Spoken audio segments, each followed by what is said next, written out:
Hi, my name is Kim and I'm going to teach you how to make the perfect mask. My sister and I have spent a month and a half um, combing through dozens of videos and making dozens of templates and modifying here and changing there until we finally came up with the perfect pattern. We've created 2 videos. One has a lot of talking and gives you lots of tips and tells you all about the research behind it. And the second one is just boom, boom, boom, step by step. So if you've already seen the first one and you just need to go look at how to do something, you can just flip right to the second one. So the perfect mask, what we wanted was for it to fit nice and comfortable across the nose, but have a really tight seal so that it doesn't fog up your glasses. To have a tight seal around the face without touching your mouth so that you can talk comfortably and so that when you do talk, it doesn't get pulled down off of your nose. We also wanted a certain level of protection from incoming germs as opposed to outgoing germs. So we did a lot of research on, well, we had other people do a lot of research on what types of fabric make the best combination of breathability so we can still breathe, because that was a problem, and protection. So we'll link you to that video too, where the research is actually played out on how we arrived at this perfect combination. So if you want all the talking to talk about how the best processes go, keep watching, and if not, link straight over to the how-to video. You'll start with quilter's fabric, a high quality quilter's cotton, and we tend to buy in quarter yard segments, and that gives you 4 masks out of each quarter yard that you buy. So you need one of those, and then you also need some silky, stretchy chiffon, which you can buy at Joann's, and it's actually called silky stretch chiffon. It's 90% polyester and 10% spandex, and that adds a layer of electrostatic fabric that acts in a different way to filter out incoming particles in combination with the tight weave of the fabric, and it really raises the anti-permeability factor of your mask. So you want this super stretchy fabric. It's also really light and makes it comfortable and helps with the breathability. So this is the finished mask. Actually, I've got one on. I like to just wear one around my neck so it's comfortable there. It's almost scarf-like, and then it pops up really super easy and just hooks over my ear. So it's super fast to get on and off, and as you can see, when I breathe, it does suck in and out, which testifies to the tightness of the seal. So these straps are made from just cotton t-shirts that we buy at the yard sales or any place at a discount, and we cut these into 1/4-inch strips so they're soft and they're always available. They're easy to get. All right, let's get started. So the first step is to cut both pieces of your fabric into 8 by 11 rectangles like this. You want them to be 8, but you can fudge a little bit on the 11. So these can be 11-ish. If your fabric is 21 inches wide and you want to get 2 squares, you can do that. It's a pretty forgiving pattern. So we just cut those, and you'll see here we pre-cut lots of them so that we are ready to go, and we can just grab whatever color we want and keep going if you're going to mass produce. You are going to stack your pre-cut squares on top of each other with right sides together. So there is no right or wrong side on the stretch chiffon on this one, but there is on my cotton. So the right sides facing each other. I'm going to fold both of them together from the long end. Put them on my board. And you'll see that my fabric is not perfect here, matching each other. And again, this pattern is super forgiving. So if you're not an exacto sewer, it's going to turn out okay anyway. We're going to come in from the corner 2 inches, and we're going to come in from the corner and go down 2 inches. And I'm just going to zip that off. And then I'm going to do the same thing on the other side. 2 inches in, 2 inches down.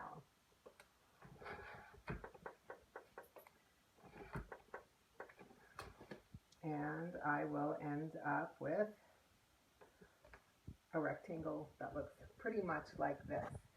See here again, we've cut a whole stack. We've just done our corners all at the same time. So the next step is to start sewing, and we are going to start at one of the, either the top or the bottom, and the end, this pattern doesn't care about which direction it is, but if your pattern does care about which side is facing up, the side that you start on is going to be the bottom of your mask.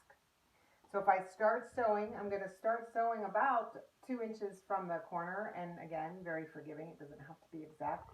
And I'm just going to sew all the way around until I get back on that same side where I started and sew about 2 inches in. And the point is simply to leave about a 3-inch opening in the middle so that I can work in there.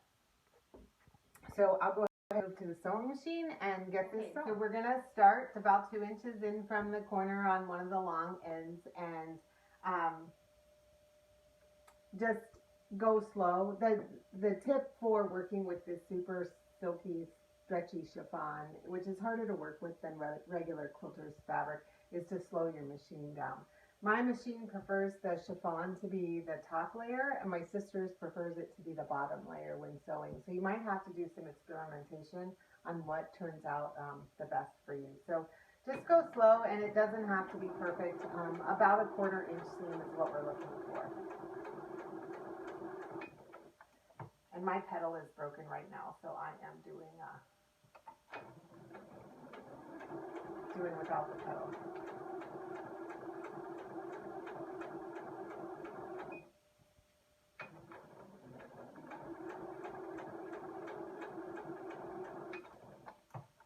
I'm just going to turn it at each corner, and I'll see you back here when we're done. Okay, so I started right here, and I went all the way around to right here, and I have a little opening right here. And before I turn it so the right sides are out, I'm going to just flip this over on my seam and give it a quick press. It doesn't actually do much except for make it easier for you in a few steps. Okay, then once you have a little press on that, we're going to flip this right side out. I like to use a blunt tip knitting needle to poke my corners out, but you can use anything you've got handy that'll do about the same thing.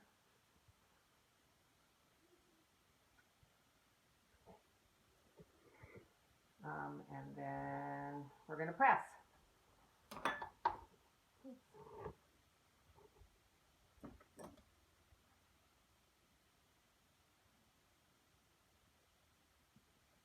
There we go.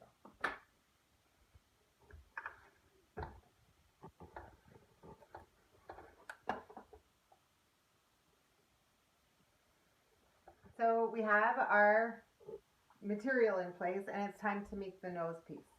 We're making the nose piece out of this 8.5 by 11 sheet of 6mm foam that we got at Joann Fabrics for about $2.50. So we cut it down the middle, and then we just cut these 1/4 inch strips with a regular pair of scissors. So these are about 4 1/4 long and 1/4 inch wide.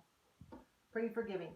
And about a 4-inch piece, so you can see here that there's space on each end, of 14 gauge wire that I just took out of my husband's shop, and it's pretty stiff.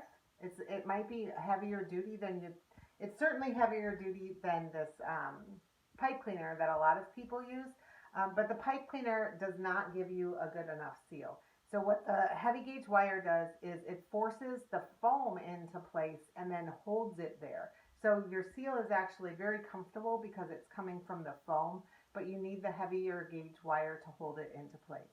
I do use the pipe cleaner because I had a bunch on hand from buying, because that's what other people use for their masks, to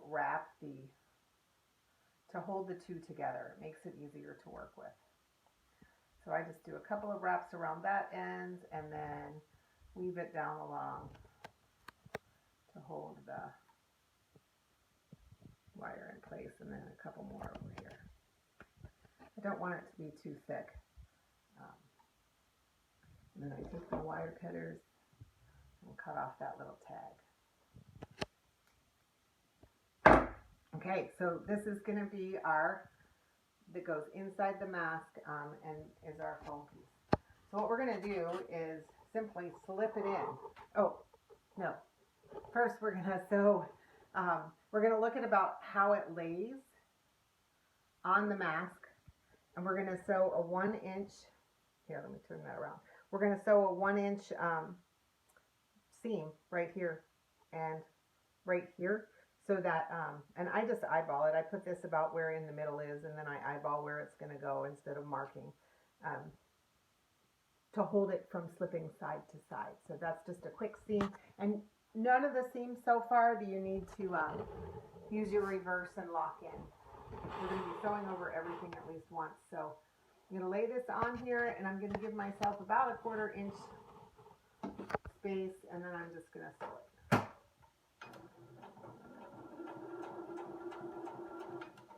Pull it out. Go to the other side. I'm going to lay this on again.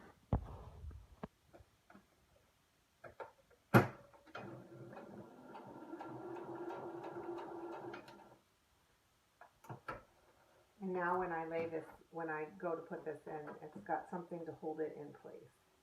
So when I put it in, I want the foam to be where towards my face. So it's going to be, so the wire goes up towards the cotton, and the foam will be on the side that the soft chiffon is on. I'm going to just lay it in.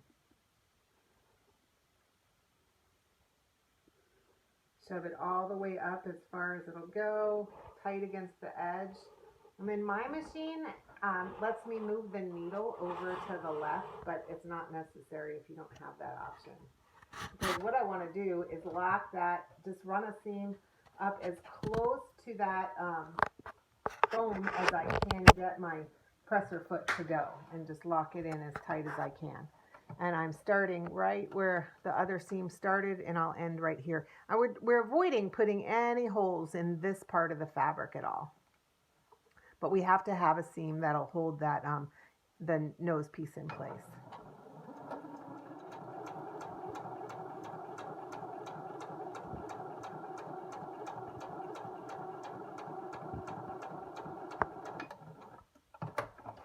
Okay, so now we have our nose piece in, and we can go ahead and close the hole at the bottom.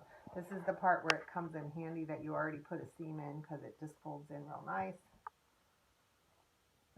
And I just run from corner to corner instead of just over the opening. And as close to the edge as you can, but you do want to make sure that you grab, the inside fold is only a 1/4 inch wide, so you want to make sure you grab both pieces. Oops.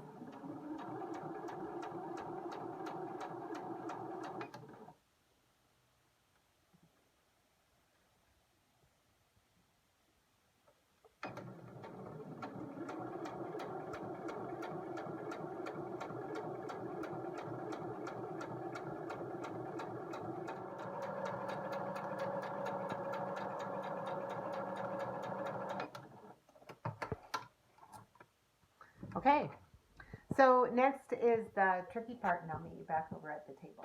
So here we have our channel in, and we're going to put our folds in. These pleats that we're about to make the mask kind of stand off away from your face, and that's one of the best parts about it that makes it comfortable. We're going to fold in at the corners. And you're going to put your finger halfway between the two and hold on, fold it back, and then move it over so that it's perpendicular rather than perpendicular to the side.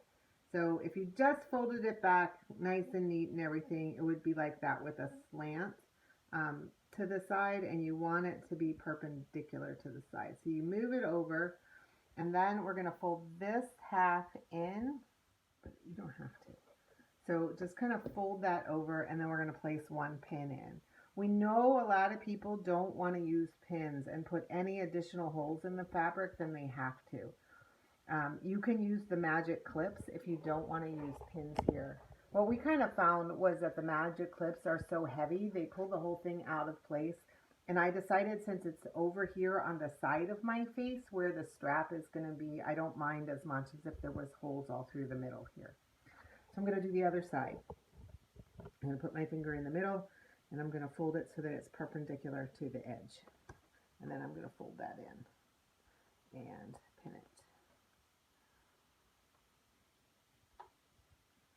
What that's done is create this little pleat right here. It doesn't have to be perfect, but when you sew this, it's going to sew that pleat in. Now it gets a little trickier doing the other side when that's already forming a shape. And then fold it in so that now you can see that we've got a little channel going here. We're going to sew it along here, so the channel for the strap. And we've got two pleats going. The last side is the hardest, and you do get used to it, but it does take a minute to figure it out at the beginning.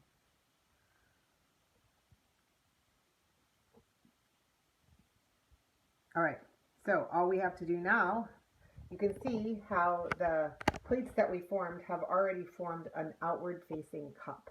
And that's just going to naturally stay with the mask. The last step on the actual mask sewing is to simply run a line up from the bottom on both sides, trying not to run over your pin, being far enough away that your channel is big enough that you can get the strap through. And I do lock this seam in at the beginning and the end. Back from the sewing machine, and I've got a seam that I backstitched at the beginning, just straight down, and then backstitched at the end at both sides, which finishes all the sewing on the mask. I also want to show you, we got these little filters off of Amazon as well, and instead of having a filter pocket where they're really hard to get in, because this mask has the 3D effect, you can actually just lay a filter. If you want a little extra protection even, you can just lay a filter in there and they stay right in place. So they're really super easy to take out and change and put back. Okay, so we're ready for straps. And for straps, we found the easiest and most accessible material is just an old t-shirt. They're nice and soft. They're super stretchy.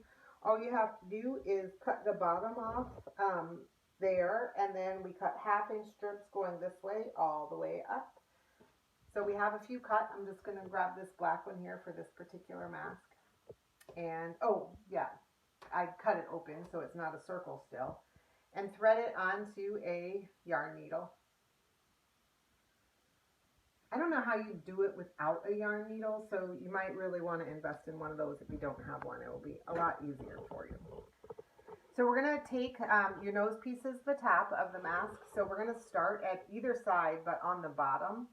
And it can be a little tricky to find the channel all the way up, but just keep at it. There is definitely a channel.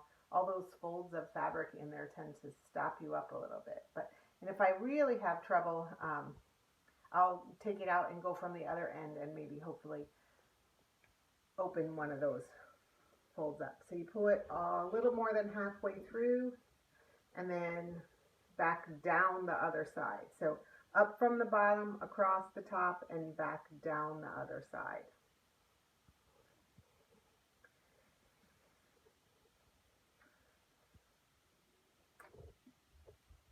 Your next option is closing, and you can either just tie this one to fit, or we bought like these little clips for really inexpensively and got a giant pack of like 100 of them on Amazon. So you can thread those in, and that's what we've got here on